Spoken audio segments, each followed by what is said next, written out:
Good afternoon. Before we begin today's session, I'd like to acknowledge that our conversation is being held virtually on the lands of the Kulin Nation, and I wish to acknowledge them as traditional owners. I'd also like to pay my respect to their elders past and present, and Aboriginal elders of other communities who may be here today. I'm dialing in from Wurundjeri and Boomerang land. I'm Melissa Bianca Amore, the lead curator for the Conversation series, and it is my pleasure to welcome you all to the Melbourne Art Fair. To commence the Conversation series, we are delighted to present the panel discussion, The Art Centre of the World, developed and produced in collaboration with agency projects. This year marks the 50th anniversary of the Papunya Tula art movement, the first Indigenous-owned art centre in Australia. Over the past half-century, artists from Indigenous art centres have been among Australia's most internationally recognised, gaining inclusion in major biennials, museum collections and exhibitions around the globe. This panel considers the role of art centres in the increasingly global art world, examining their continuing success and considering their potential as sites for cross-cultural collaboration and institutional engagement. To moderate this panel is Henry Skerritt, the curator of the Kluge-Ruhe Aboriginal Art Collection of the University of Virginia. He holds a PhD in art history from the University of Pittsburgh and a Master in Art Curatorialship to the University of Melbourne. He has curated over 20 exhibitions in the United States and has written extensively on Indigenous art for museums and galleries around the world. And he's also written on Indigenous Australian art for the Hood Museum of Dartmouth College, Harvard Museums, the National Museum of Australia and the Art Gallery of New South Wales. He is currently working on an 8-decade survey of bark painting in conjunction with senior Euro knowledge holders from Irikala in the Northern Territory. It is an absolute pleasure to welcome you, Henry, to the Melbourne Art Fair, and thank you so much for staying up late from the US to join us live in Melbourne. Thank you very much, and welcome all. Well, thank you, Melissa. It's a real pleasure to be here, and I would just like to begin by saying I'm coming to you from beautiful Charlottesville in Virginia, which is the land of the Monacan people, and pay my respects to them, as well as to the Wurundjeri and Boomerang and members of the Kulin Nation in Melbourne, which is a beautiful place, very dear to my heart, and I would love to be there with you for the fair. But I'm very excited today to be moderating this panel on Indigenous art centres, who, even from this distance, I can tell have had a particularly strong showing this year at the Melbourne Art Fair. And I'm excited to have three extraordinary panelists here with me. I have Professor Fred Myers, the Silver Professor of Anthropology at New York University, who's also doing the late night shift with me. Kimberley Moulton, who is a Yorta Yorta curator and writer and is currently the senior curator of Southeastern Aboriginal collections at Museum Victoria. And Bruce Johnson-Mclean, who is of the Werribee people of the Birri Nation and is the Barbara Jean Humphrey Assistant Director of Indigenous Engagement at the National Gallery of Australia. All right, so art centres. As a curator, I think art centres are probably one of the most thrilling places on the planet. They're hives of activity where artists come and go, bringing in masterpieces that they've been working on at home or stopping in a studio to create a new one.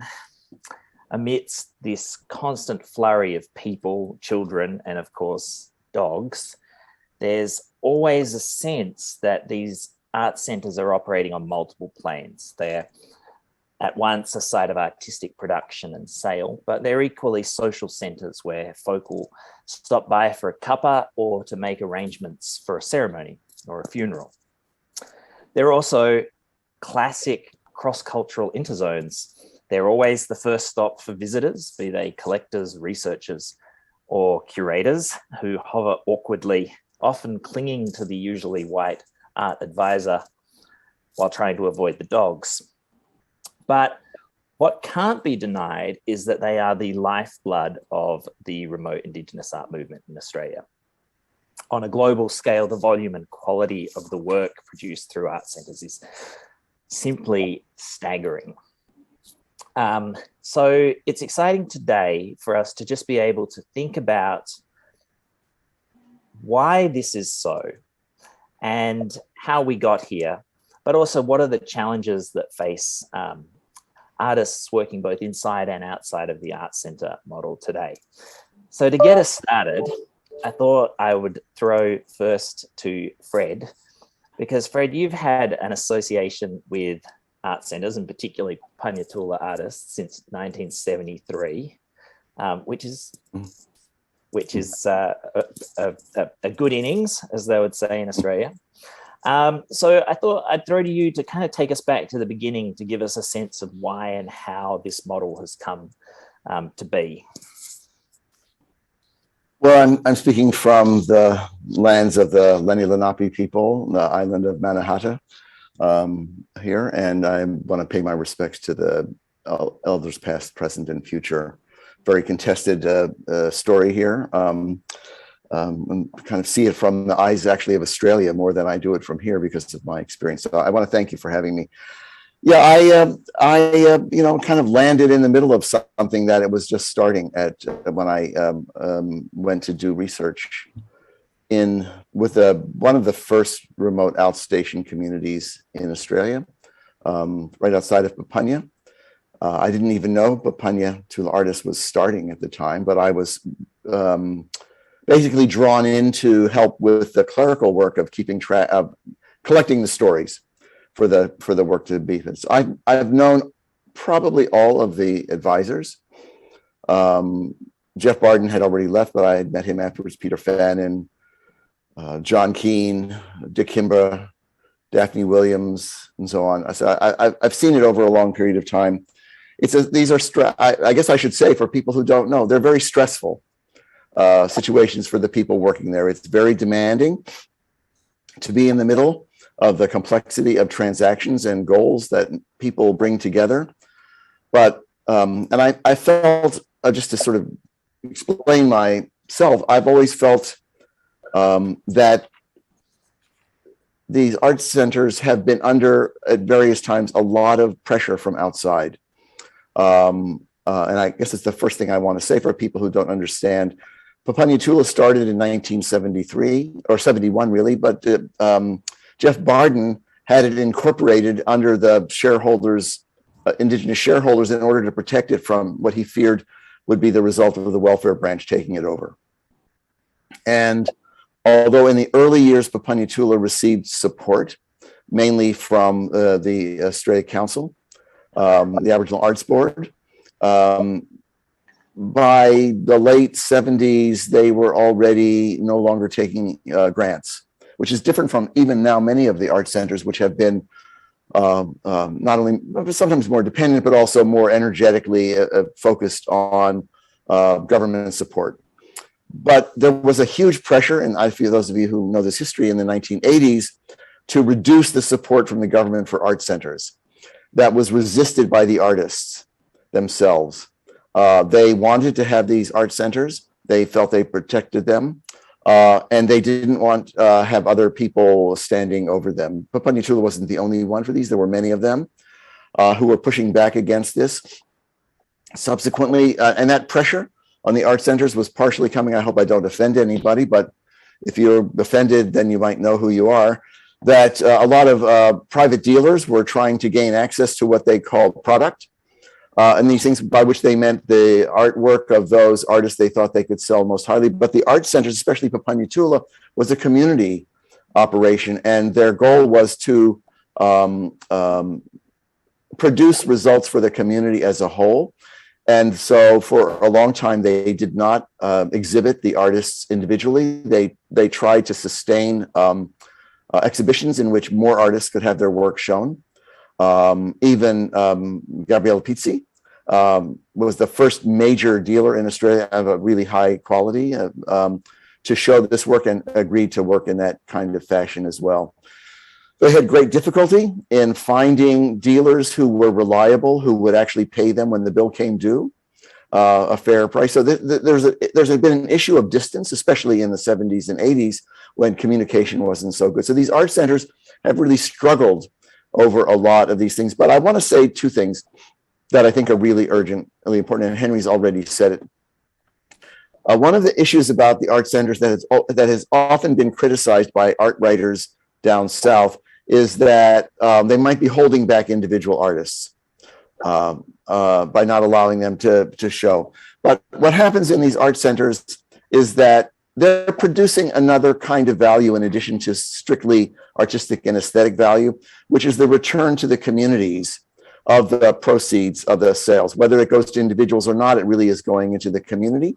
In a certain way, it's a fundamental source of income and food and support in most of these communities. But secondly, when the money is funneled through an art center, some of the money goes back to reproducing the capacity that people have to do art. They take young people out on country with the older people to learn about their country. And in a bigger way, I'll just point out for Papunya Tula, one of its, I think, greatest accomplishments was the creation of the Purple House and the remote dialysis, which was fundamentally created with the brilliant help of Hetty Perkins and Tim Klingender, who felt a relationship to the artists there and their need to be on country, to develop through the sale of art the funding to be able to create the possibility of having people having dialysis, both in culturally appropriate settings in Alice Springs, but also to be back out on country, which was critical for people to have the possibility of being inspired by their country to keep painting and to teach others. And I think that tends to be underestimated by people who haven't been there. And I think the model of Western art in which you find a few brilliant geniuses who somehow managed to make their way through would not allow the continual reinvention and creation that has been able to go on in these communities by the possibility of keeping people on country, investing back in the younger generation. A number of places, Martumili, the APY folks are doing it, Yolngu, and so on. So this is something really to admire. And I think they have achieved a great deal in keeping their inspirations possible and making the future of their artwork. So that's really what I have to say. I think that's a nice through way to pass over to you, Bruce, because as we're all very excited to hear about, you're a month off from opening ceremony, the latest of the National Indigenous Triennials at the National Gallery. And so I was wondering if you might reflect on the role that arts centres play in engaging with institutions on an exhibition like ceremony. Well, firstly, before I jump into that, to also acknowledge the Ngunnawal Ngambri people of Canberra, where I'm coming to you from, of course, the National Gallery. And to your question about the importance of art centres in, I guess, mediating that relationship between institutions and particularly remote community artists, it's absolutely crucial. The role that the community art centre plays, just from the outside, you couldn't even imagine how much the community art centre facilitates those relationships. I, of course, am myself from Queensland, where the art centre model is much less established. So working with artists from remote communities in Queensland, for example, I just remember, ringing around the post office, the council, the clinic, everywhere, just to try to track down someone to get an answer to one thing. And in these art centres, you have a space that dedicates themselves to being that, interlocutor, the space that connects people, connects community, connects artists to the rest of the world. So, having that dedicated resource is incredible. And, it's really important to also, focus on that role that they play of being a stable hub, a community hub. In a lot of communities, there's often not a lot of stability, and particularly stability in the way that you can communicate outside of your own small community. So having that stable place for creativity, for culture, for art is absolutely crucial. And for an institution, being able to access that resource is invaluable. If it wasn't there, I can tell you that the work that we are custodians for, the things that you see on our walls, the things that people will see in the art fair, there would be so much less of it. And I think our culture and our stories and our voices would be hugely diminished if these art centres did not exist. That's two amazing starts to this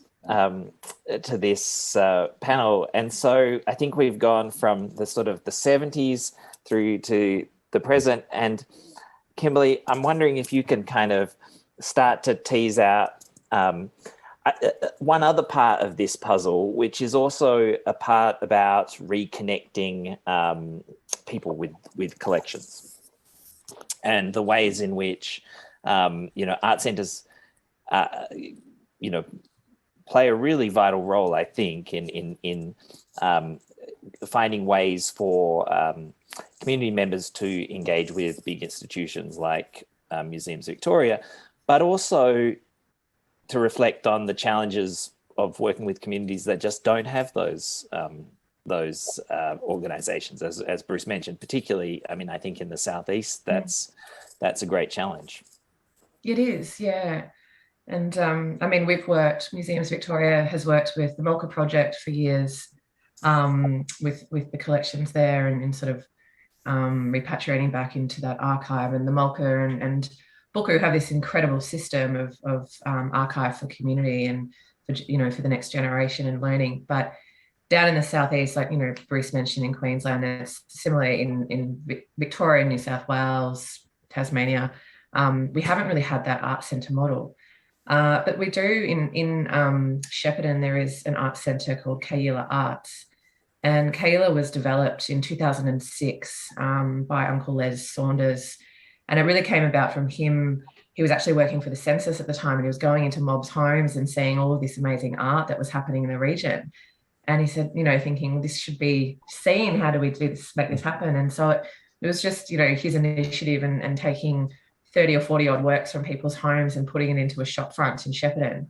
And that actually kicked off this sort of art centre. So a couple of years later, Uncle Clive Atkinson, who is an artist and designer, he came on board and designed the logo, and they actually got it incorporated. And so from around 2009, Kayila Arts has been a building art centre that is focused on the region of Shepparton and the Goulburn Valley. And now that's actually within the new Shepparton Art Museum, and they have their own floor on the ground floor. But that's a site or space now for Victoria and Melbourne, particularly that of the northeast. And it's acting in a very similar way as these other remote art centres act. It's a hub for community. It's an Aboriginal-run board of Yorta Yorta members. Yorta Yorta people are the traditional owners of that area. And I'm speaking from beautiful Wurundjeri country today in Coburg. But yeah, it's really been this nucleus, I think, for art and culture within the town, and has created a major shift for not only mob around Shepparton, but also non-Indigenous people within the region to actually get a sense of that there is a really strong culture and practice down here. But yeah, with the museum, I think, and a lot of my work is connecting contemporary practice and artists with historical archive and collections. And I think, we're constantly working on repatriation into different keeping places within the southeast. So they would consider themselves cultural spaces, there's often, artistic practices and things happening out of these places as well. So I guess there's just down here, there's different models, there's different modes of these sort of ideas of collectives and art centres. And I was even thinking back to like Uncle Bill Onus, who had, he started the sort of tourist shop, as they called it in Healesville back in the 50s. But that sort of shed that he had, and he was making all of these works, and the great Linoness, his son, was working out of there and painting with him. And that was a real hub of community practice there. And people were, making boomerangs and different things. And it might have had the intent for sale or for economy, but it was also a way to continue cultural practice. And I think these sites like art centres, or however that manifests around the country, that's what it's about. It's continuing cultural practice, but it's also adapting, and it's shifting. And that's what we're seeing out of these art centres today. I mean, and beautiful examples at the art fair is extraordinary contemporary practice, steel etching and photography and beautiful sculpture and painting as well. So yeah, I don't know, I went on a big kind of tangent there, but well, no, but I think it's a good one.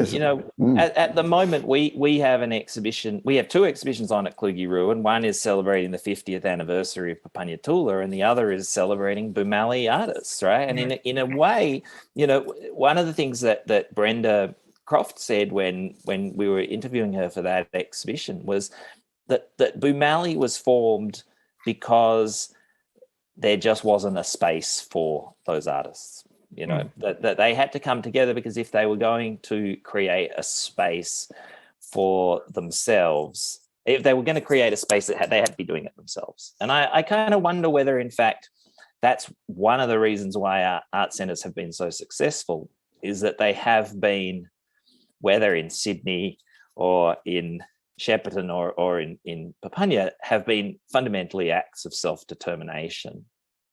That, there wasn't a market for desert painting in the 1970s. It was a market that came much later. But I do wonder whether, this element of, whether you might speak to this kind of element of creating a space and this act of self-determination, and whether you see that as sort of one of the fundamental drivers of the art centre movement. Me? Who do you want to jump in? Well, we can do this in. Well, I'll throw this first to you, Fred, because you can think about the question of the historical, and then we'll cycle through. Well, in the case of the people that I knew, it was part and parcel of a kind of finding or declaring their sense of value that they had. And, how that came together is, it always requires some recognition as well, but it really was something they saw that they could do. And they had been struggling to gain some recognition. But I think, one of the things, I think what Kimberley said is, it really actually means a great deal to me, which is that it was always cultural practice. That's what that was the pleasure that people had. And finding a space for pleasure in practicing their own culture was the form of self-determination. It wasn't only that it was going to make a lot of money, although that really sparked them because they didn't have any. But I think that, and I think if you watch people paint, and Marina Strokey has said this about the women's story, there's just this kind of joy that people have, and moving into it, as even the act of painting, for example. But even when people were making other things, boomerangs and shields and so on, that was something they knew how to do, something they liked to do. It was an activity. And it was an activity that they, and I think a lot of art is actually you have some control over the world around you, however small or big. And this was what they could do. And I think that it's an elementary form, perhaps, of self-determination, but it was a building block. And I Henry would know this, but I have really argued, at least for Papunya Tula, that it was involved in this long-term project of self-determination, which really didn't end with, but culminated in the Purple House.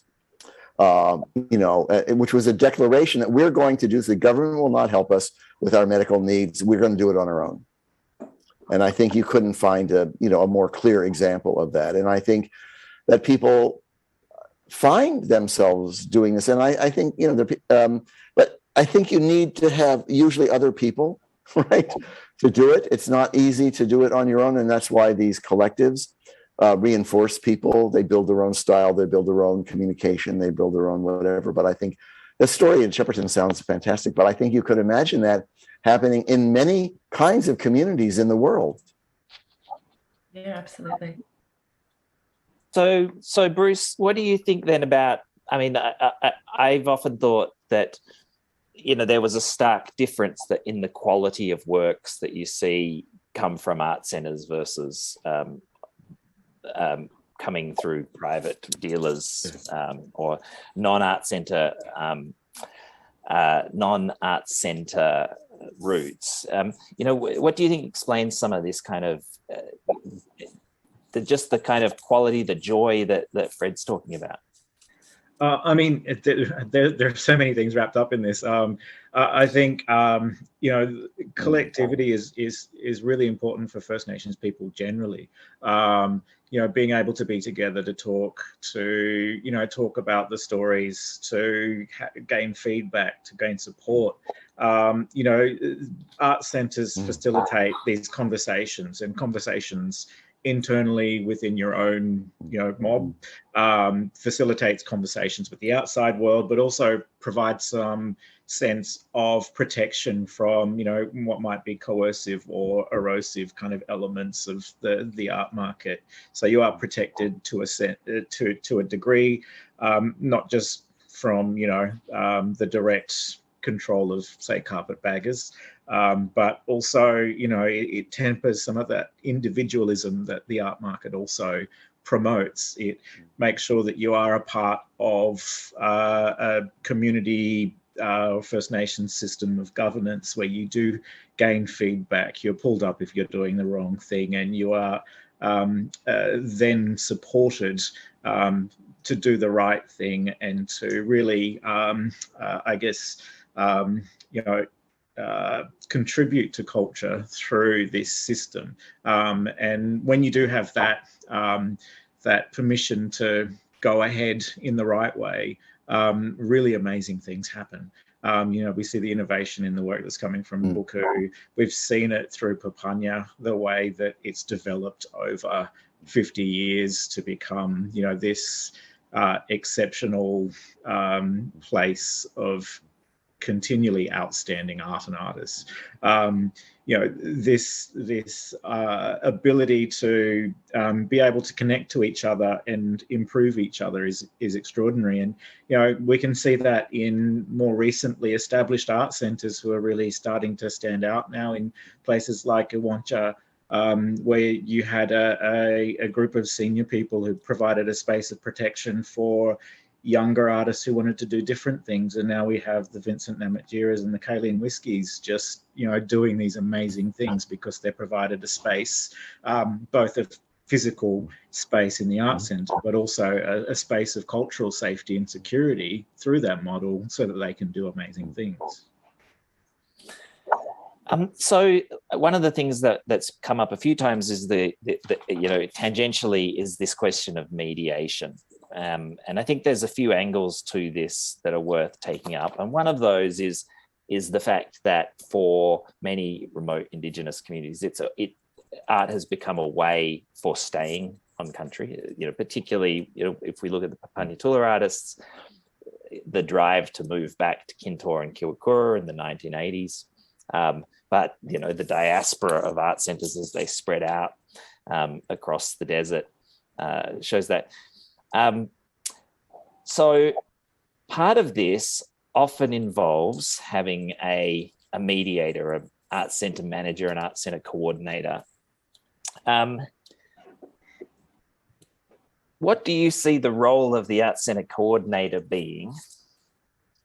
And where do you think it could go in the future? Where you know, this role of the arts centre coordinator, people allude to it a lot, but what an arts centre coordinator does is often very opaque to people outside of the industry. Kimberley, why don't you give this huge discussion on?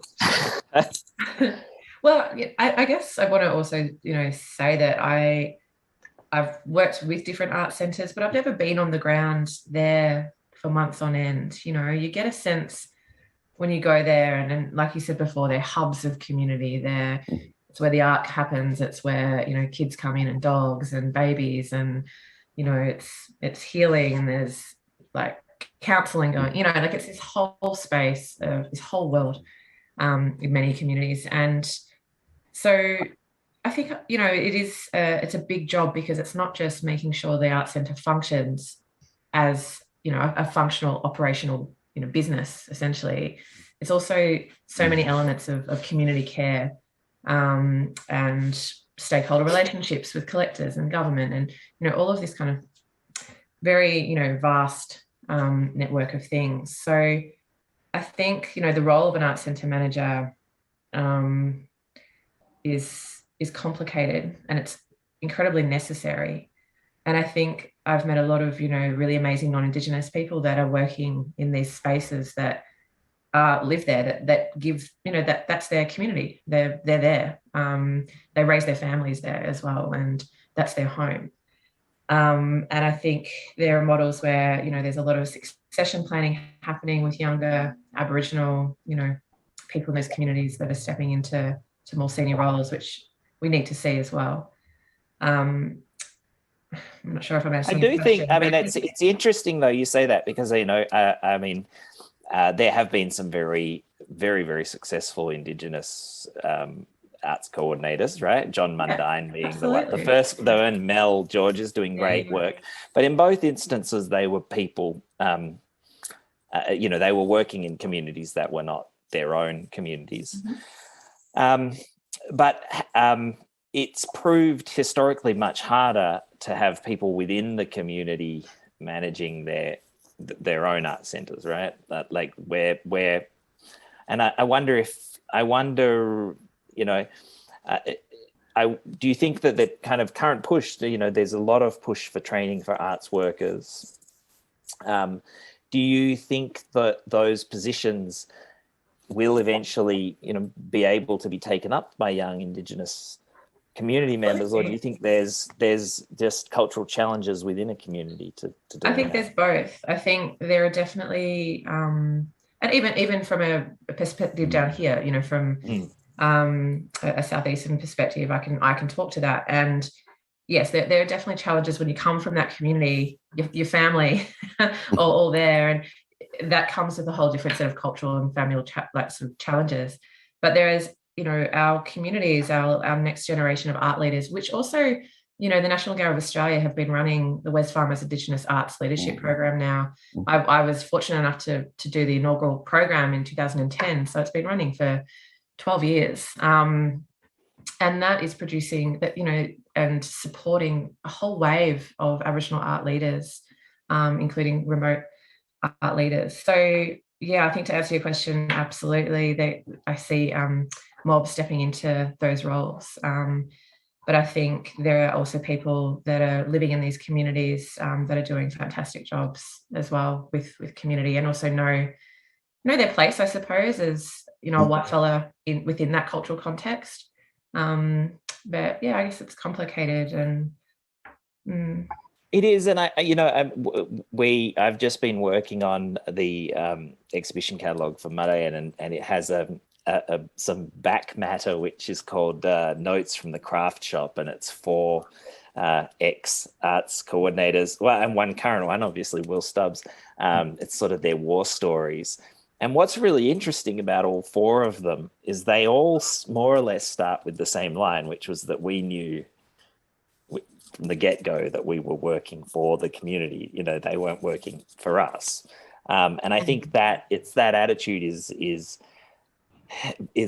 in those great successful long-term arts coordinators is very much what makes them successful. I guess we should go to the other challenging question that is addressing the criticisms that are made of art centres. And, Fred, you alluded to one of these before about individualism. But, there's also criticisms that these models really encourage market-driven production. How would you address that that criticism? Which models create market-driven? That art centre models also, create factories for producing paintings and things like that. Well, I think I don't want to be too glib, but artists and art centers, they do two kinds of work. Sometimes they're working on very serious things, big projects, perhaps, and other times they need some cash, and they'll produce things which are perhaps more factory-like, more not going to be collected by the National Gallery, but desirable by many people. And I think that the cooperatives understand this difference. In fact, a long time ago, there was a big study in, I think, like maybe 1982 or 1983, and Howard Morphy wrote a defense for the Yongle. He said they know the difference between important work and a small work, and they're not the same.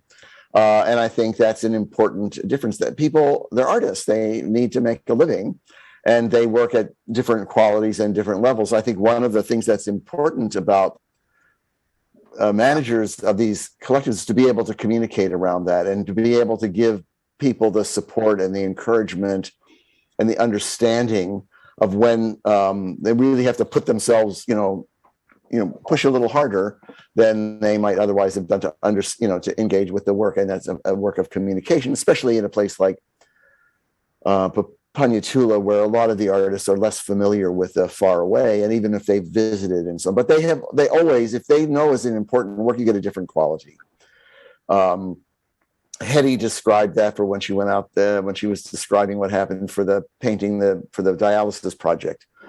So I think it's nothing wrong with having a factory for some portion of the work. People want to buy it, and nobody can, and a lot of people can't afford to spend $30,000 for a painting, but they'd really like to have one of a different quality, a smaller one, and so on. I've bought many small paintings that I love, right? That really have the mark of some kind of special quality of the artist. So I think that the cooperatives have to tease their way through those differences, and and in doing that's not a bad thing. So, I've been interested in the people who used to work in some of these cooperatives, and one danger can be that the manager of a collective knows whose work is going to be bought, right? And that they're going to give all the big projects to those people who they know. Well, what's going to happen to the other people? How are you going to find people and help them to develop? And not everybody has this ability, but some people who work, field officers and other people working on the ground with painters, they are watching younger people and other people who've been excluded, and they'll give them work. I mean, that's a crucial part of this, is that that people have the chance to work on smaller, less significant projects, so that they can just to find themselves in some ways. And sometimes it doesn't come till they're 80. Eunice, Jack, was painting very derivative, work that she'd been doing the same for years. And then when she saw these photographs of her father, when the Children's Show was being put on, and Luke Scholes brought these photographs to talk to people, she just got inspired by her own history and started a different thing altogether. So I think that's something that people have to be attentive to. Where do new artists come from? How does that happen? I think these art centers are really crucial for that, especially for people who are not art school people and who are not in proximity to these possibilities of somebody helping them find their way. Maybe it's going to be their brother or their auntie or something, but still, these close-up things have really been crucial for generating, innovation and new artists being inspired by the work. And so I think that today's tourist art is the starting point for somebody who might be doing something brilliant. So Bruce, what do you think are the challenges, the challenges that are facing community art centres as we move into the future, and how would you like to see them supported? There's always lots of challenges. that's the essential reason why they exist, is to in some way cocoon community from those challenges. Of course, we are seeing another boom for Aboriginal art at the moment as well. So that's obviously something to be aware of. And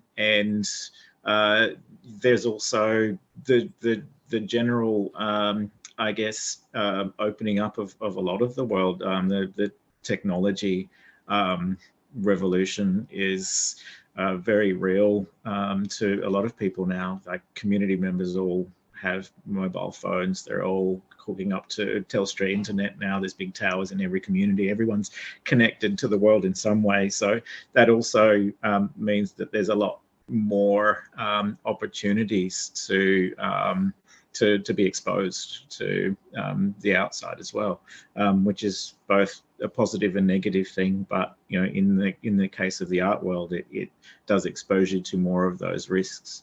I think that as Kimberley was talking about, and you were talking about earlier, I think the next few decades we'll look at the internal capacity and capabilities of communities to really take control for themselves. Many of the early art centres were built around that self-determination and sovereignty model, as being linked in some way to pushes for land rights, to reasserting presences on homelands, and that sort of movement. And I think that's where a lot of communities are starting to head now with a lot of the training. But really that internal capability for communities is really important. And I think that a lot of communities also really do need to ensure that they continue to use the art centres as a model for development for younger people and emerging artists. For quite a period, there was a heavy focus on those kind of the elders, I guess you'd say, that sense that the older artists, the more senior people in community, had the knowledge, had the authority. It lent itself to authenticity of work, but in some ways it also left a gap behind when those older people passed away, that there weren't people filling those spaces. And we have seen that in some of the art centres that that was a particular focus in. So making sure that they are a space that continues to develop artists, but also returns culture back into the space, and making sure that is at the fundamental root of what art centres do across the country, not just in those well-known ones that we know, but making sure that is kind of key to the model across the country. And Kimberley, from a sort of from an archive and heritage kind of perspective, what ways do you think institutions need to be supporting art centres? Well, I think access is this issue constantly with museums, right? And I'm trying to figure out a way at my museum, or the museum I work for, that for my own community, around how do I formalise an access to the collections when I'm not there, when a collection manager's not there. Like, how do we, whether it be digital, and our databases aren't user friendly, even if we created, I don't know if you've used KMU or any of these databases, but they're, it takes specialist training to work in those. And so making, creating interfaces where these collections are accessible in that way, but also physically accessible. I see the transformative effect that our, ancestral belongings have on community, youth, and people of all ages. I had a community member in yesterday who was a member of the stolen generation, and held his grandmother's basket for the first time. And these are, massive moments that these beautiful objects can, have with our community. And so I think, like, figuring out properly, like, access. And it's been, I mean, I've been at the museum for quite a while now, and it seems to be this problem for decades that we can't quite get right still. So figuring that out and figuring out how, you know, and we have been repatriating in Museums Victoria, are very progressive in repatriation of cultural material now. It'll become public soon, but we've done a massive repatriation last year to a community of cultural material for the first time, and this is going to be happening more and more and more. So how do we then, you know, work with whoever to help communities get the resources they need to be able to hold their own objects on country if that's what they wish. So there's all of that work, I suppose, and that's where I suppose keeping places came in, you know, or cultural centres for cultural material came in, and there was a big sort of surge in the 90s, particularly I think in Victoria, around keeping places for the intention of you know, both acquiring collections from eBay and, you know, Sotheby's and things that were happening, but also repatriation or loans from museums. So that's still something I think that, you know, we need to the government needs to revisit as well, and provide that support in terms of cultural heritage and access to that. Yeah, but I think like in the southeast, I'd really like to see more support of the development of cultural centres. I think, you know, Kayela is in need of that as well, and they're such important hubs of, you know, we talked about self-determination before, and these are spaces where community come together and actually build strength, build cultural strength with each other, build our young ones up, and connect and have a safe, you know, place to explore creative practice as well. And it's also a role, I think, with the museum, and it's something I'm trying to initiate at the moment, in education. So, you know, the collection that I'm curator of the Southeast collection, there's over 4,000 objects, predominantly 19th century, early 20th century, but I've been, you know, filling those gaps and looking, you know, and acquiring contemporary works as well. But these objects, these ancestral belongings, tell us and share with us the designs of our ancestors.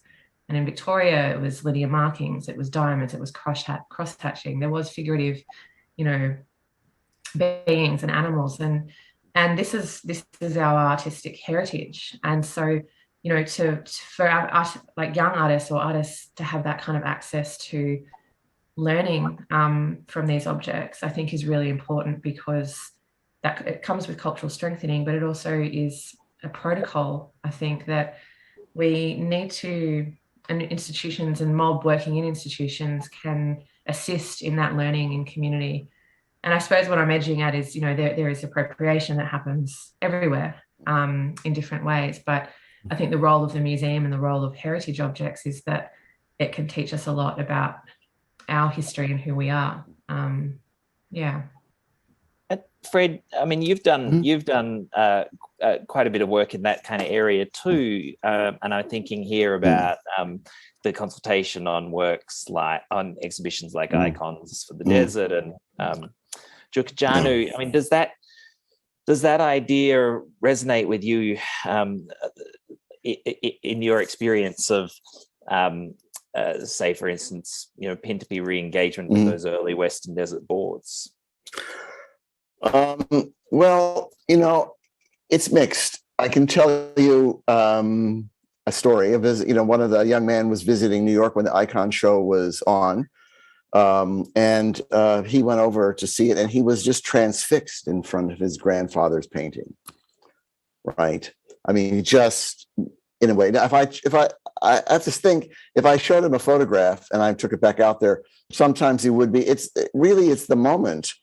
People have to, when they want to see, but they do want to see them. It's just, I think it was Kimberley said, it's actually not easy to imagine what the circumstances are in which people can have access to it in ways that really matter to them. But it does matter, and it needs to be made easier than it is. I was going to add one of the things, because what you were raising about these centers, is that one of the changes, and I think that Bruce was saying, they're going to, for the younger generation, other media may be the development of you know, media arts is probably a future for a lot of people. and many new forms that some people are less familiar with. Like in Alice Springs, there's a lot of people working in different media and so on now. But I think they're not going to be able really to be doing what they need to be doing unless they need a media center. I mean, this is kind of my mission of the moment, is that these places need a place to store media. They'd be able to see the films that were part of their family's histories, the photographs. You know, I can take my things out there every year and they will not be there in another 3 months because they don't really have any place to keep them. Your Kala does, the art center. There needs to be an investment of some sort in the maintenance of these media places where people could have digitized access to these materials and look at them in ways that they want, and also to work with them, to reinvent with them. But that's expensive, and they're under resourced dramatically in all of these places, and they're under resourced in technological support for it as well. But I think that's a future that will be very important to a younger generation who are digital natives, and want to say something, but maybe they don't want to do it in the same way. That's right. I mean, I think that even the Mocha project, which is really, I mean, the leading example, I think, of this in Australia at the moment, is underfunded in many respects and understaffed, and they have their own challenges. One of the things I love there is they have their cyclone-proof box.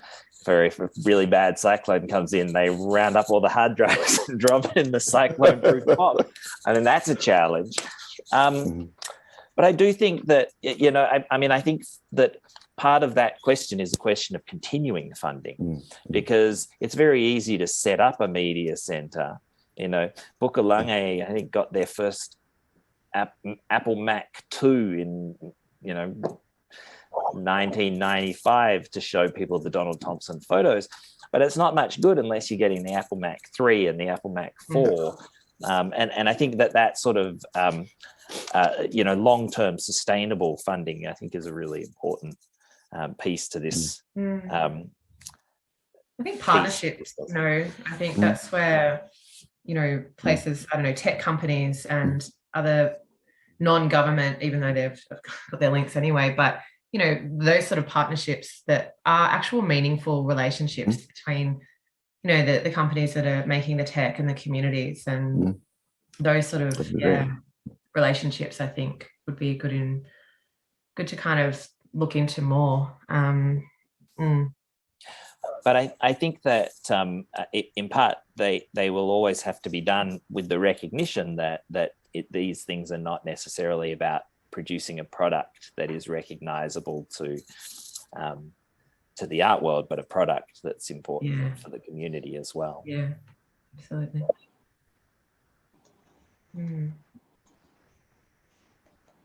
Well, I think we're kind of coming to the end of our time. That was a really rather magnificent conversation. Does anyone have any last thoughts that they want to throw in before we call it a night? No, thank you. Gary. I will say one thing. I think it's really important to be focused on the future. The community does a great job of balancing the past and the present. But I think an art centre's role is really to also be aware of the future. And I love that places like Booker and the Mulka are doing things like NFTs now. And, to me, they're basically just crypto memes, but they're totally like on board, just being ready and adaptable to the future. And I think that's really important to make sure that we are ready for that future, so that the younger people in the community are ready to step into making art and expressing their culture in all of the ways that are available to them as we move forward. So I think that it's great to see that work happening, and long may it prosper, as they say. I'll just give you one last. It just occurred to me, Lisa, is like, never forget that one of the ways I mean, from my point of view, in which Indigenous perspectives and knowledge have actually circulated so widely in Australia is through the art movements, all of them, right? And I think that that is an achievement that is extraordinary. From the point of view of the larger world, it's really an unusual accomplishment. You know, it's had its support and so on, but it really is a incredible thing and needs a future. So